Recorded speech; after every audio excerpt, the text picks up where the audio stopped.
a couple things over in Milwaukee this morning, so but try and answer any questions you might have. So, well, are you guys looking at any legislation to address special elections in the wake of this decision yesterday? We are. What would that be? So I think after Judge Reynolds ruled, I think we began to talk to a few attorneys, including attorneys at DOJ, to try and figure out a way of, the way I'll describe it is kind of cleaning up the statutes, as messy as they are right now. You know, it was pretty clear, and as strong as Judge Reynolds' ruling was, it kind of set in motion, I think, thoughts of how would this logistically actually play out, and it's been very confusing, I think, for a lot of members. I did speak to some members about it Tuesday evening, actually, before the ruling came out, and I think we came up with is, after the discussions that had happened before Senator Lissay had left the Senate, that there was legal advice that basically said if Senator Lissay leaves the Senate in December, that there's almost no scenario in which that first Senate seat wouldn't be filled with the regular election cycle. But with the strongly worded ruling from Judge Reynolds, we started to play out the scenarios of how this would work and how it would be executed, which Judge Reynolds clearly did not consider at all, based on her ruling. And I guess, you know, I didn't watch the hearing. I wasn't at the courthouse, so I don't know exactly how it went back and forth. But it definitely appears that she did not consider that. So when we kind of ran the traps on that, what we continue to come back to is, this is going to be chaos and chaotic in the first Senate seat and in the 42nd Assembly seat, to include multiple sets of nomination papers being circulated for the same seat. In some instances, probably congruent. So you would have a candidate out there on the street with a set of nomination papers, let's say circulating for the first Senate seat on one day, and then back out there in the electorate trying to get people to sign a second set of papers on a subsequent day for the same seat, yet trying to once again make sure that they don't sign two sets of nomination papers. You also have concerns about in this whole chain of events was set forward because there was no attempt by the legislature to address what we were federally ordered to do in regards to changing our September primary dates to August to comply with the federal law on military ballots and the absentee ballots being counted from military personnel. Judge Reynolds, I don't even know if she's aware of it, but I mean, that's another scenario that was absolutely not considered in this ruling at all. And then you have, in the instance of the first Senate seat, in which you have a sitting assemblyman that's going to vacate a assembly seat. So there would be no representation in that assembly seat while he seeks to run for the Senate, and if he's elected to that seat, would be sworn in. So all you're doing is you've got one group of electorates that are in that first Senate seat that suddenly wouldn't be represented because Andre Jacques becomes, wins the primary and then ultimately could win that general election in November. So the logistics of this is very messy. I don't think Judge Reynolds considered that at all, how this would actually transpire in the real world. And as a result of those considerations, we started to talk about how could this be addressed or how could this be fixed, because I think the average taxpayer is going to be like, you're kidding me. So between now and the end of the year, theoretically, you could have 6 elections in that Senate seat. Between primaries in a special, primary as set in August, and then if you have an assembly seat vacated, a 3rd election that could happen there. Then you've got 3 generals that would have to happen as well. So between now and the end of the year, you could literally have 6 elections happen there. I don't think the clerks, I hope the elections board is sensitive to that, and God bless them. I don't know how they're going to figure this mess out. And so I mean, that's the type of conversation we've been having, to say we should have maybe addressed this in the past. We did not, but I mean, we still have an opportunity maybe to kind of straighten all this out at the last minute here. So the bottom line, are you going to try and block these special elections from happening the way that George ordered, or is this just cleanup for later on in the future?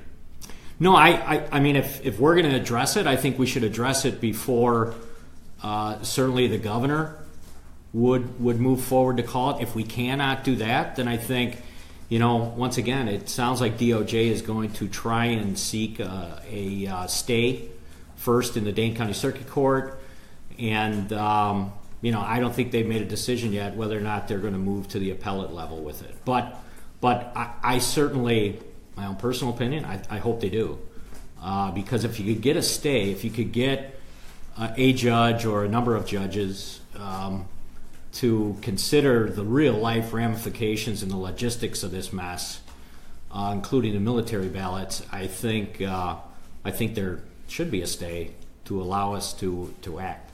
So is the discussion in the legislature about what? About changing the statutory requirement for when a special election has to be called to fill a vacancy, or is that kind of the discussion that's happening right now?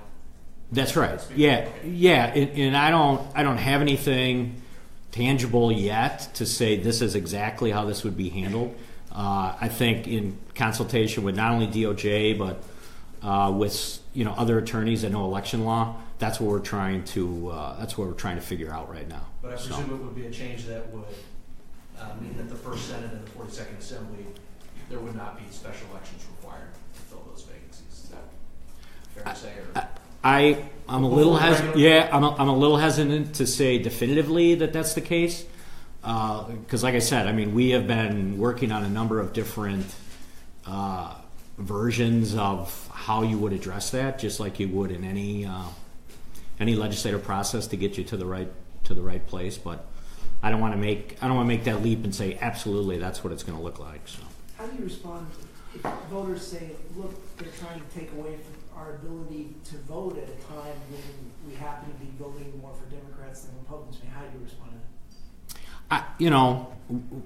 that? If you didn't think that the considerations were made to when Senator Lassay would depart the Senate, absolutely, legal counsel in many different ways have said this would put that seat in a place that you wouldn't be wasting taxpayer dollars. You wouldn't have this redundancy of elections. It would simply align with April 15th or nomination papers, turn them in 1 June. You're then on the ballot for an April primary, November election.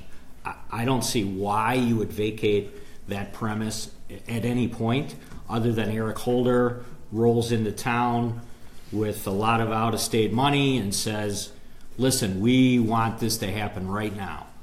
And that's why I think we find ourselves in the position where Judge Reynolds was able to rule the way she did. So, are you saying Democrats are playing politics and you guys are just playing it straight? I don't, or are you both playing politics? I don't know. I mean, are you both playing politics? Yeah, I mean, it's about elections. It's about, this is about elections, and you want to make sure you get it right. I suspect Democrats are going to say Democrats are winning special elections left and right across the country right now, and Republicans don't want to hold one right now.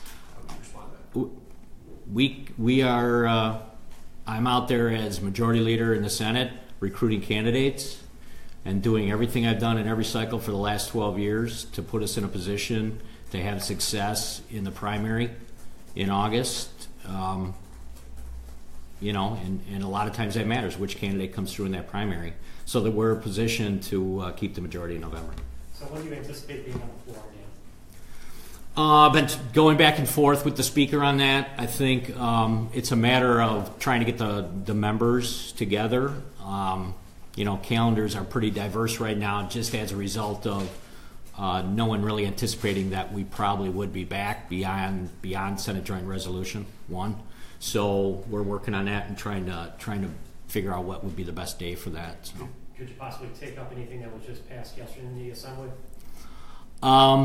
You could, if you have agreement. No, it's a good question because it's about extraordinary session, which is if you did come back in, it would be under that idea. I think that you would be under extraordinary session. Although the governor could call a special on this as well. I think that's something that you'd have to talk to the governor about. That we'd have to talk to the governor about whether or not that made sense, more sense. But I definitely think that what we are considering right now is the action that the Assembly took yesterday and what came over to us. That's what we're considering right now. What should we come back and take up kind of some of those bills that were still active under extraordinary session? Is it possible at all next week, or is that too soon? I don't see anything next week. Yeah, I don't see anything next week. Senator, can you clarify something you said? Yeah. There's a concern that there would be an opening in the jock seat, but if the election were held in June, that would be after the statutory timeline when a special election would have to be called before the general election. So I just No, I mean if Representative Jock jumps into the special election, okay, and is elected there in a Republican primary. in June, right? I mean, when would that happen? No, it would happen earlier than that. So, The yeah. primary doesn't change his status as a member of the Assembly. He's not changing his status until he's seated in the Assembly. So he wouldn't be elected until June. Again, the statute says it's May. It's after May, no special election. So I want to be clear on what your argument is. Yeah, I'm just saying that you then have somebody that will have vacated representation of that seat. So Eric Holder could come back in and say, wait a minute, now you've got an assemblyman that's left that seat. He's been elected at the earliest in a Republican primary, then ultimately in a general that would happen before the November general. For a period of time, that assembly seat is then vacated. He can't be sworn in as a state senator and still hold that assembly seat. That would then be vacated. But you think he'd be sworn in before the end of May if they were following? Yeah, I don't know exactly what that timeline is, but yeah, I think it would be. Obviously, it's that general election would happen before the November elections, and he could be sworn in within days of that election. This whole debate, Yeah. the fact that Republicans are calling this judge a legal activist judge is based on their take on her interpretation of the law. The law says that in May, if the vacancy occurs before May, you have to have a special election. If it occurs after May, you don't. So I just understand what your argument is about this vacancy that happens after May. I don't see how there's no way they're going to see Andre Jack who wins the election before the end of May. There's no way. Why not? Because the election won't happen until June. Okay, June. Let's say it's June. And then So he'd be sworn in as there's a. no basis in the law. He won't have any basis for calling for a special election after June. The law doesn't say that. So he would be sworn in as a senator though in June. Yep. He would have to vacate the assembly seat to be sworn into the assembly. So what's the The law is very clear that if a vacancy happens after May, you don't have to have an election until Well, all I said was I just made that statement that you would have to vacate that assembly seat. You would have another open assembly seat at that time, and I don't know what the timeline for that would be. That would be set by the elections board at that point. Let me just So, add one other thing. Are you yeah. saying that based on what Senator Lassay stepped down, which was after the filing period began in December, they couldn't have held a special election on the spring timeline? What did you take? I mean, why wasn't that there? What should have happened? No, based on all the legal advice I had been given, and I'm not going to say I was in every meeting, but no, yeah, I mean, the idea was that this would be way beyond that nomination paper period, and then a February primary, April full election. So, the assumption was that this would just simply move to the April 15th nomination paper period. So can you yeah. clarify what sort of change you want to see to the statutory requirement to call special elections to fill legislative vacancies? Do you want to see? I can't hear other than, I think most people would say, listen, if you're going to try and do this and be clear and concise, you should have them align with the elections that are already in place.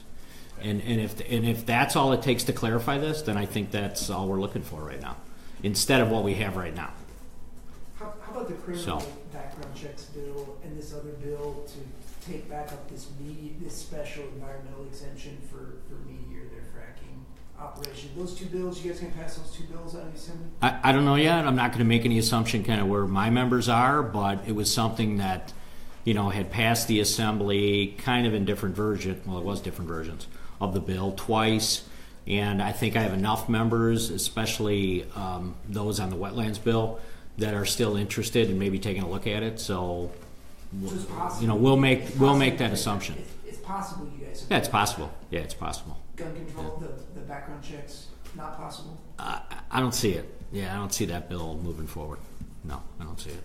So, in reference to the Dane County Circuit Court ruling, I mean, there's been, I know the speaker made some comments, and I didn't read the full breadth of his comments, but I know what he said.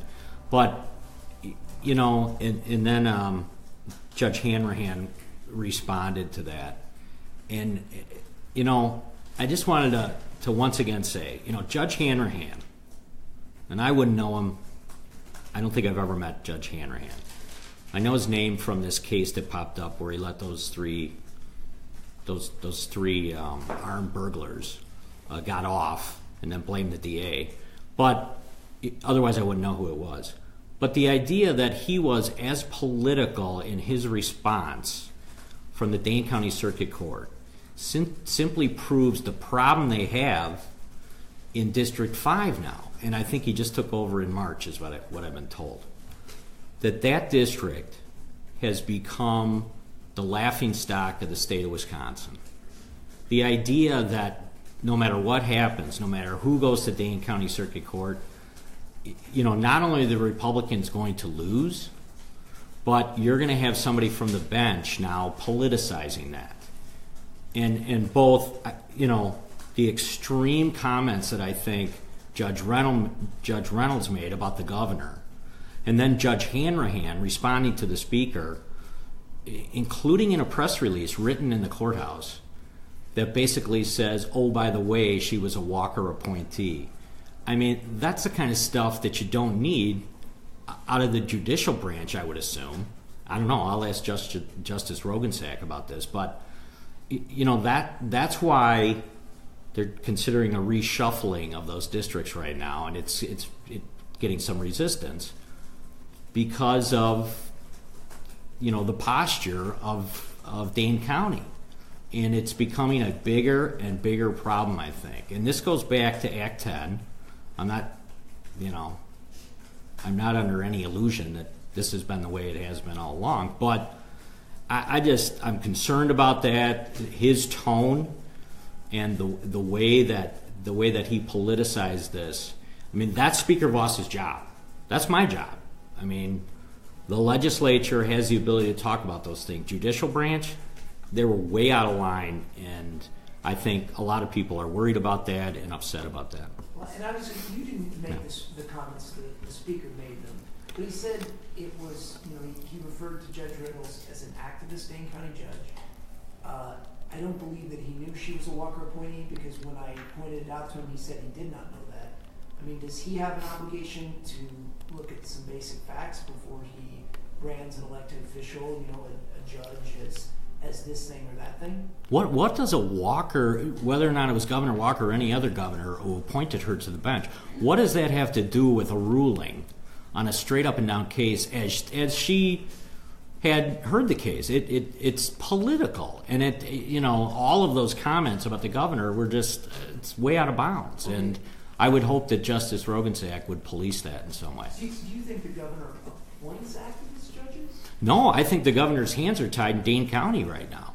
I mean, you can't even get anybody that would be considered even close to being conservative to want to serve there. So what you end up with is the governor being frustrated, I think, by trying to find appointees that, first of all, would even take the job. And then once they do, it's like, that whole courthouse down there is just, it doesn't matter what the case is.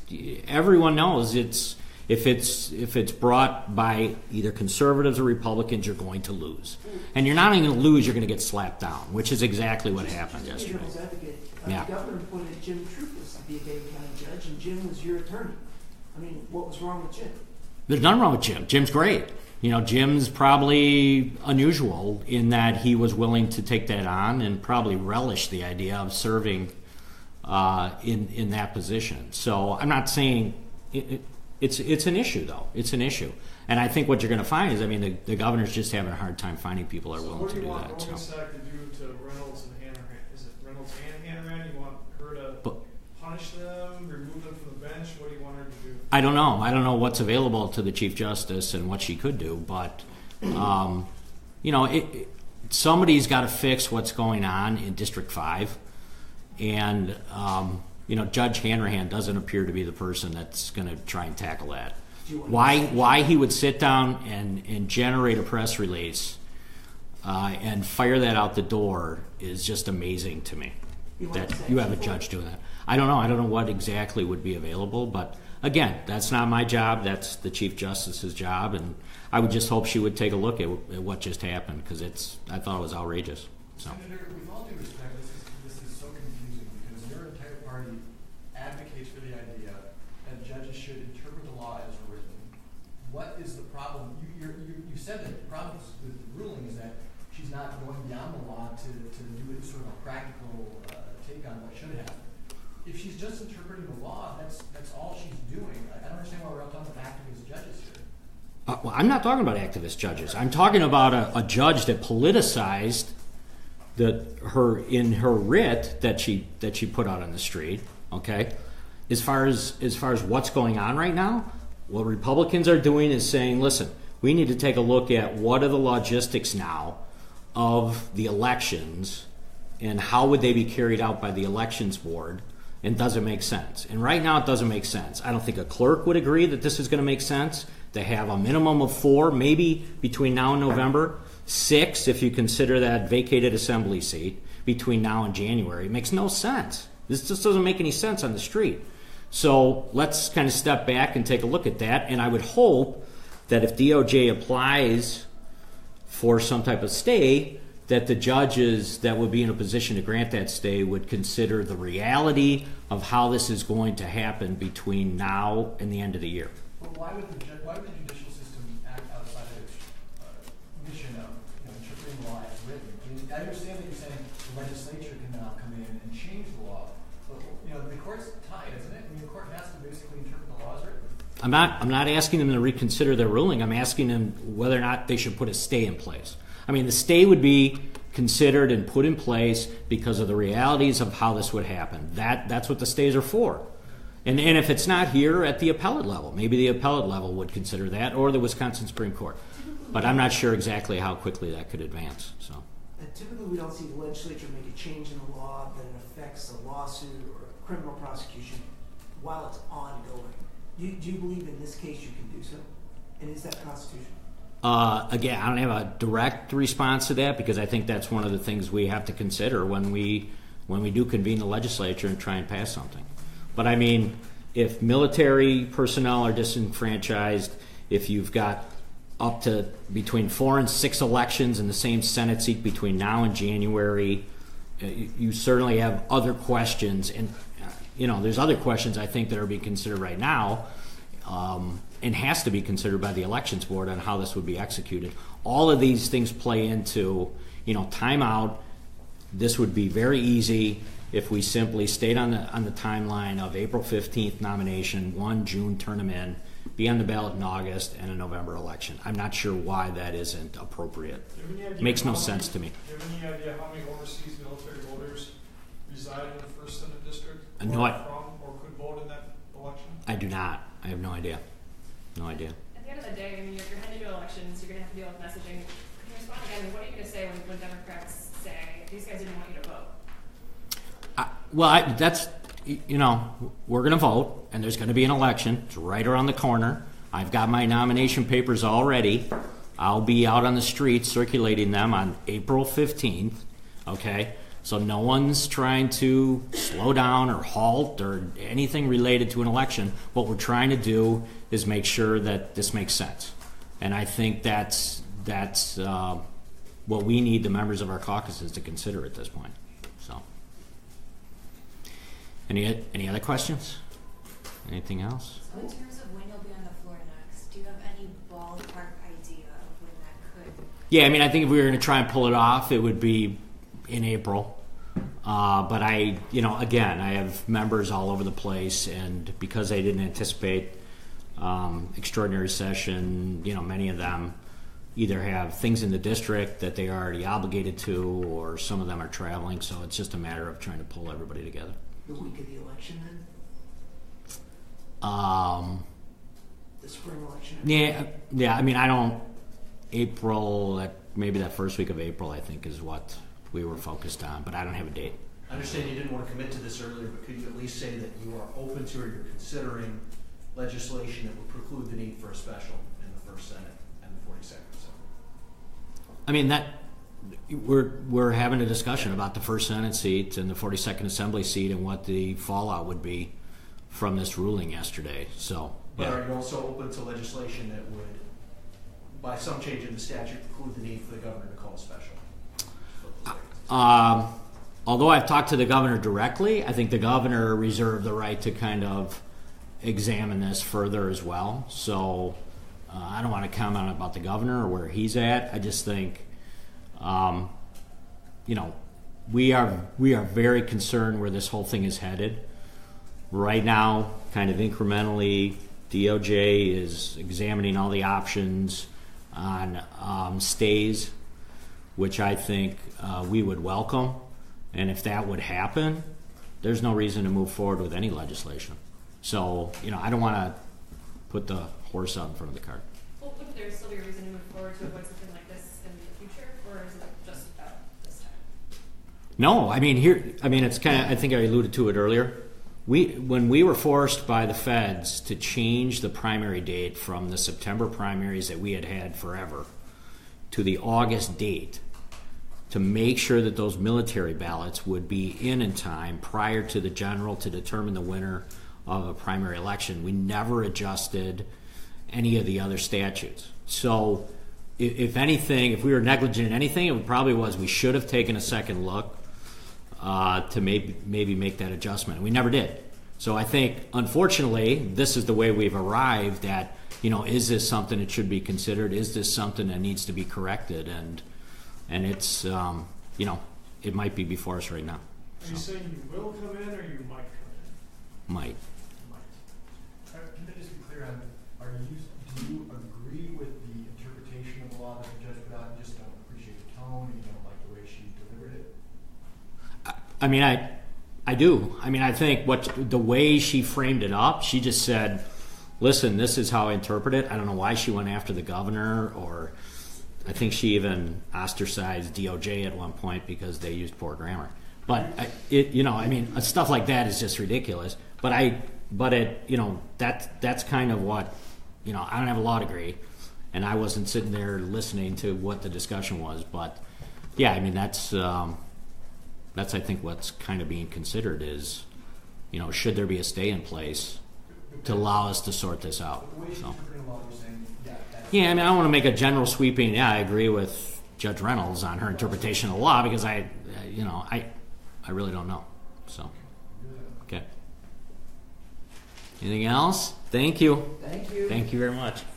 Well, Friday is.